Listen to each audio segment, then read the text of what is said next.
modern jeep sumalpok sa poste sa Quezon City. 17 sugatan. Motorcycle taxi rider nasawi habang nakapila sa pagkuha ng ayuda. Poster ng PNP na nagtangkang pumasok sa EDSA bus carousel. Bumangga sa bus. Paninita ng gwardya sa Intramuros sa isang e-trike driver. Nauwi sa sagutan at suntukan. At ang pasabog performance ng P-Pop Kings SB19 sa kanilang Trilogy Conscious Finale.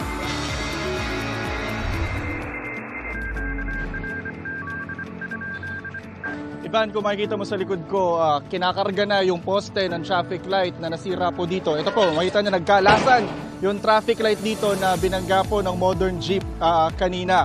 Nadurog po ang unahan ng modern jeep dahil pumasok yung poste sa tindi ng pagsalpok. Ang masaklap, ayon sa mga responding kawani ng Quezon City Risk Reduction Management Office, mayroong pasaherong nakaupo sa tabi ng driver na naputulan ng paa. Nakuna ng CCTV ang disgrasyang nangyari pasado alas 2 ng hapon kanina dito sa Cubao. Kita kung gaano kalakas ang pagbangga ng modern jeep sa poste. Umalog ang poste at nagkalasan ng traffic light. Sa iba pang anggulo ng CCTV, makikitang nag-overtake ang modern jeep sa isang traditional jeep. 17 pasahero ang isinugod sa Quirino Memorial Medical Center. Mahigit isang linggo mula nang magkasunog sa Navotas landfill. Natapos na rin ang daan na magkokonekta sa mainland at sa landfill para maipasok na ang mga heavy equipment, dump trucks at panambak na lupa. Ngayong ika-9 na araw ng sunog, matatanaw pa rin po mula rito sa mega dike ng Dampalit, Malabon, yung makapal na usok na bumabalot po sa Navotas landfill. As of 3:30 p.m. po, nalalanghap na rin natin yung usok dito at nakikita po natin na yung usok ay nandun pa rin sa direksyon ng Barangay Salambao at Binwangan sa Ubando, Bulacan. Yung papuntang Ubando, medyo malakas pa rin papunta doon. Pero compared sa yesterday, mas nabawasan naman yung mga apoy ngayon tsaka yung usok. Sa videong ibinigay ng Intramuros Administration sa GMA News, maririnig ang paulit-ulit na pagmumura ng e-trike driver sa isang gwardya sa Intramuros. Hindi malinaw sa video kung may sinasabi ang gwardya. May mga dumating na para umawat pero nagpatuloy ang gulo. Hanggang sa bumaba ang rider ng e-trike at nagsuntukan ng dalawa. Ayon sa pulisya, bandang alas 2 ng hapon kahapon naganap ang insidente. May sinita po yung ating Guardia Civil na nagparada or huminto dun sa may harapan ng kanilang establishment na pinagbabawal yung obstruction. So, ito ang naging dahilan na parang maging irritable yung ating e-trike driver. Na ang napagugatan po talaga ng pagtatalo nila ay yung paninita po ng gwardiya. Bakit of all e-trike drivers, siya lang yung Nagtamo ng mga pasa at sugat sa mukha ang driver. Sugatan din sa ulo ang isa sa mga gwardya. Ayon sa pulisya, magdedemandahan ang magkabilang panig ng physical injury. Hi guys, I am Louis Rabara, born and raised in the Philippines. I am 29 years old. My biggest project, ito yun, yung Artemis 2. I'm very happy na naging part ako parang historic.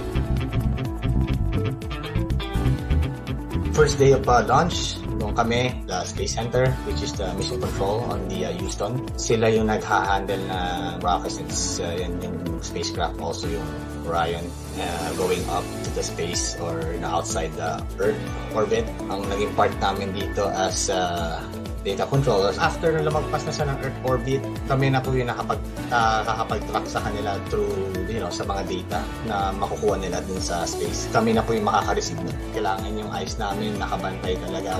Kailangan monitor, kailangan hindi ma-down. Sabihin natin, nawala yung data, hindi na natin makaka-recover yun. Wala na yun.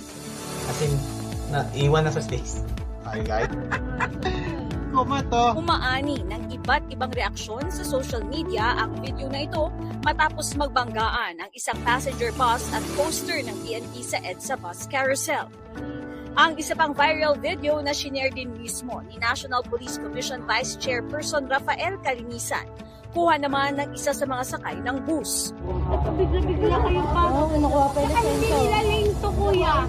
Gamitin na naman yung uniforme nila. Mamadalit pa naman kami.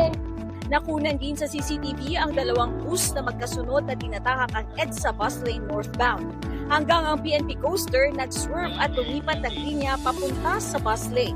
Dito na nahagip ng paparating na bus ang PNP coaster. Ayon sa driver ng bus, alas 5 ng hapon nitong Biyernes nangyari ang insidente. Tingin ko po galing po siya sa bonus na parang tinagyan po ko, nag-swerving po yung stocking po ng pulis na sa papunta po doon sa busway. Inagawa niya po ako ng liya, bakit po siya dahil sa papel umano ni Ramil Madriaga sa pag-deliver ng perang bahagian niya ng confidential funds ng Office of the Vice President sa tingin ng isang constitutional law expert. Pwede siyang maging state witness sakaling may kasong kriminal o administratibo na ihain sa hinaharap. Si Madriaga ang nagpakilalang dating aide at umano'y bagman ni Vice President Sara Duterte na humarap sa House Committee on Justice. Target ng House Committee on Justice na tapusin ang hearing sa impeachment complaints laban kay Vice President Sara Duterte sa April 29. Posibleng maisumite sa plenaryo ng komite ang committee report nito sa pagbabalik sesyon ng Kongreso sa May 4. Tinukoy na isang grupo ng mga dosyante ang mga problemang dahilan nila kaya nauungusan na ng ibang bansa ang ating ekonomiya. One is, we all know this, government corruption.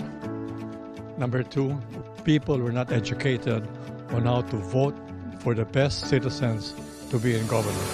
So it's also an educational problem. So our educational system failed, our religious, cultural upbringing failed, and corruption was nurtured. Ayon kay Jose Luis Yulo Jr., Pangulo ng Chamber of Commerce of the Philippine Islands, kung hindi raw tayo agad kikilos, baka malagpasan tayo ng Cambodia, Laos at Myanmar. Sinabi po yan ni Yulo sa pagtitipong pinangunahan ng CCPI, kung saan tinalakay kung paano mapapalago ang mga industriya at ekonomiya ng bansa, pagpapabuti sa governance, infrastruktura, kalikasan at edukasyon sa bansa. SB 19 did it again. Pasabog ang performances ng Kings of P-Pop sa kanilang sold-out show na wakas at simula the Trilogy Concert Finale. Pagpapalakas ng musical bond ng ASEAN nations at South Korea tampok sa ASEAN Korea Music Festival na unang beses na ginanap sa Pilipinas. Isa sa mga host si Gabby Garcia at kabilang sa mga nag-perform ang P-Pop boy group na Horizon.